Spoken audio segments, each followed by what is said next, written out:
everyone, and welcome to the Skin Talk. My name is Johnny Pimentel. I'm the account executive for Dr. Gross Skincare in Northern California. And with me today are my co-hosts. And to the west of me, we have Marina. I'm the account executive from San Francisco. Hello, Marina. Hello. And Michael. I'm the account executive in Orange County and San Diego. Hello, Michael. Hi, everybody. I am Daniel Ralph, and I am the account executive in Los Angeles. Good evening, Daniel. So today we are going to be going over a couple of skin topics that are a little near and dear to our hearts, but also your guys' as well. We picked a random question that's been out there floating around in social media, so we're going to tackle that. And we're also going to talk a little bit about myth busting. We've chosen a topic for this, and we are all going to give our skin expertise because there are many years of us serving the beauty industry. And our first topic of the day is going to be, how do you handle stress during the holidays and in general? So Dan, why don't you start us off with how you take care of holiday stress? Well, Johnny, I handle my holiday stress much like I handle my family stress or work stress. Cocktails. Absolutely, it's happy hour. When you're joining us on the Skin Talk, it is your happy hour. So how I deal with stress is something similar. And then when I wake up from having my cocktails, I like to go out for a run and a quick little workout, and here and there playing with my two little fur babies, Ginger and Nico. So that even can cause some stress down the line. But that's another subject. Mike, how do you handle some stress? Stella Artois is a really great beverage to have, and it really helps me to meditate, or I can get more into my video games. That's really helpful. Or when you're a little on the buzz side and you do your own facial, that's super exciting too. You get really into it in the motion. Yeah, there's a lot of motion. Mm-hmm. Marina, how do you deal with the stress? Well, I deal with stress is doing 3 minutes yoga exercises for my eyes, and I would like to demo it for you guys. You could follow me. I like to use my Stress SOS eye cream. It's very nourishing, super hydrating, very relaxing. I take a little amount on my index finger, and I do a tapping motion all around my eye area. Join in with an eye cream if you want, you guys. Very gentle. Keep breathing. Then you stop off using the same index finger. You do from inner corner to outer and lift off. Very, very gentle, light feather movements. That's increase oxygen. It also get rid of the toxics, but it also works on stimulate collagen production, which is #1 agent for plumping around the eyes. And you keep breathing. The third move that I do is do 2 index fingers in the corner and outer corner of my eyes. I look up, close it halfway, but still keep looking up with your eyes. And this gets the muscle contraction, which helps firm the eye area. You do 2-3 seconds, and then you rest, and then you do it again. And you rest, and then you do it again. And then you rest, keep breathing. And the last move I do, I place a whole hand on my forehead. Keep breathing. And then lift your eyes. You do up, down, up, down, up, down, and then sideways, left, right, left, right. After all those drinks, Marina, I think the room's starting to spin a little. And this keeps you relaxed. And this is my 3-minute stress exercise for your eyes. Michael, you're making me laugh. That was amazing, Marina. Yes, I feel De-stressed.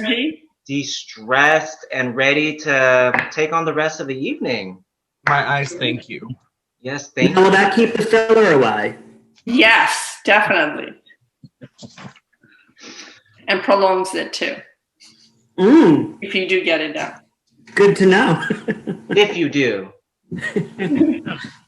I love it. I love it. If you guys want to rewind that, go back a little bit to get in your practice and treat yourself with a little 3-minute exercise that was worth it. It's worth it. We all have a couple minutes. Just lock yourself in the bathroom if you have to and put some loud spa music. Take the time. It's worth it and you're worth it. So moving on to our next topic, it's our Mythbuster segment. So there's been some word on the street that during winter, the heavier the better, and we're talking about moisturizers. So you need a moisturizer that's heavy during winter. So how about Michael? How about you start us off on this one? What's your take on it? I think when it comes to moisturizer, you have to determine where your skin's currently at. Where's your skin health at? Are you dehydrated or are you dry? Dry to the touch, dehydrated to the look, right? The more important question for me always with clients is, do you want oil-free or do you want it to have some oil or a lot of oil? And it really depends on the skin's type. If they're super oily, they might want oil-free, but during the winter months, a little bit of oil never hurt anyone, right? So it's never about really the weight to me as it is about the function of what it's going to do. Yes, and then you're right, because it's all about the skin type, and if you are true dry, that means you're lacking the oil, and if you're dehydrated, you're lacking the water. So it doesn't necessarily mean you fit into one exact category. So Dan, how about you? What's your take on that? Well, I completely agree with Michael. I think that he really touched on some great points. I also really hate when a customer or a client has a moisturizer at home and they like it, but it's not doing enough. So I'm not a big fan of just throwing that away and trying something new.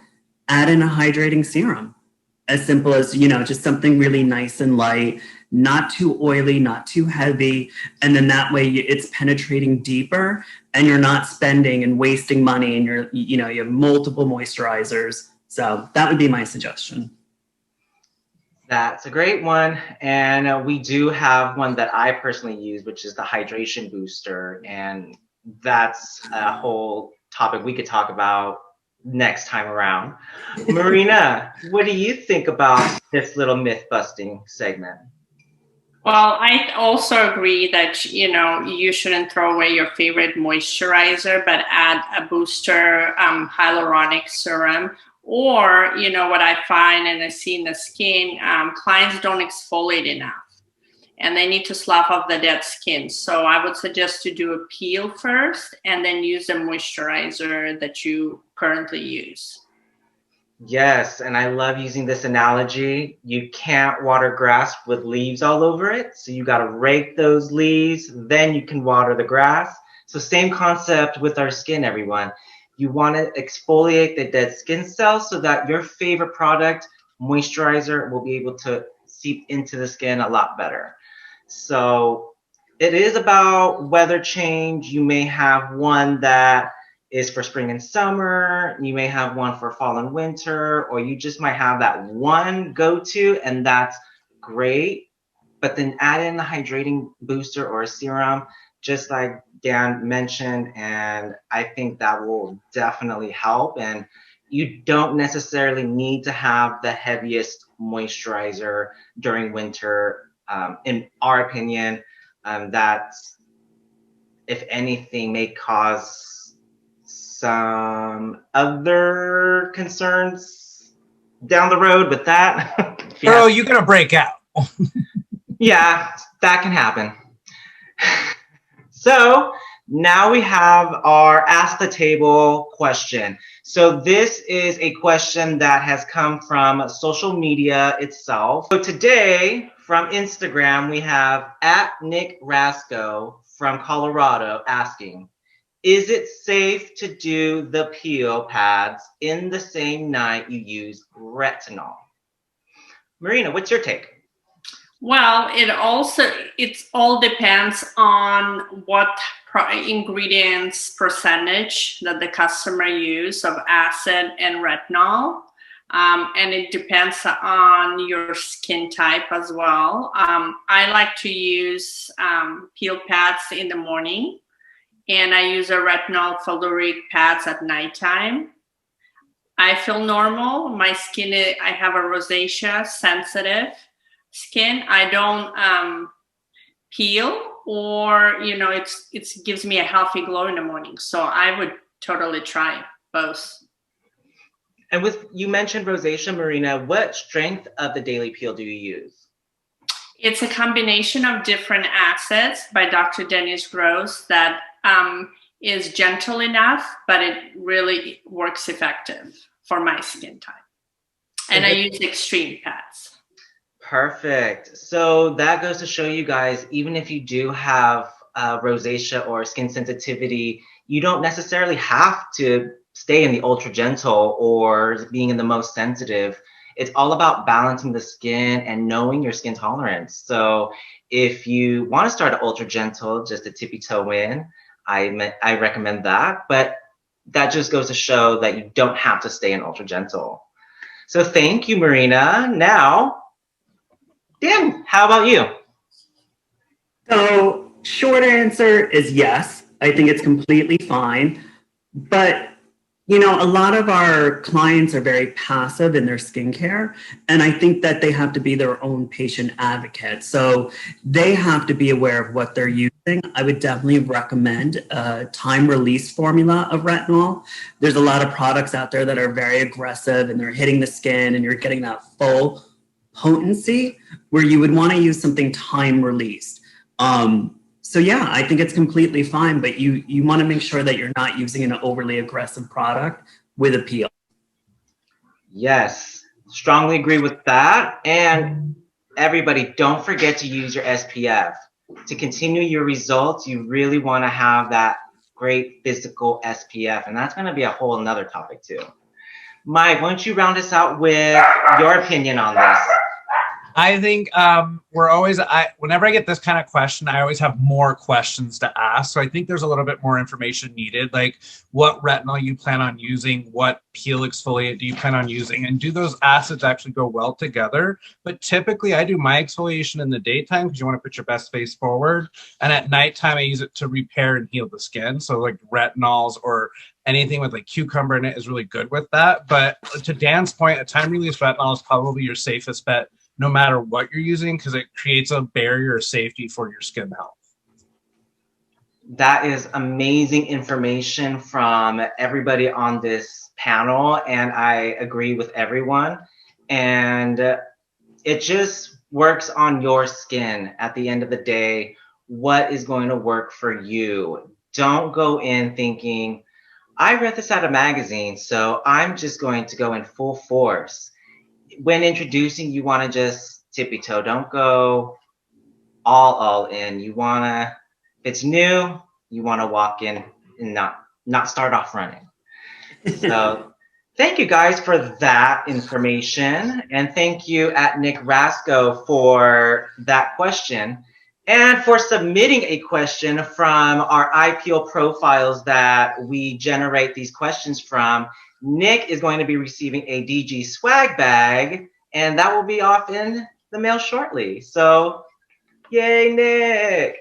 And if you'd like to participate and get your question answered, go ahead and DM at iPeel profiles on Instagram. And that is where we do a questionnaire from everybody and everyone. Dan, why don't you tell us about iPeel profiles?